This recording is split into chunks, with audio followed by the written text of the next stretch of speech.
অচৈতন্যমিদম বিশ্বম যদি চৈতন্যমীশ্বরম নবিদু সর্বশাস্ত্রজ্ঞাপি ব্রাহ্মন্তি তেজনা।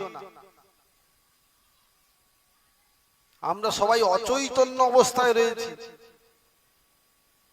এই চৈতন্য ফিরে পাবো কার প্রভাবে? না, শ্রীকৃষ্ণ চৈতন্য মহাপ্রভুর কৃপায় এই চৈতন্যটা ফিরে পাবো।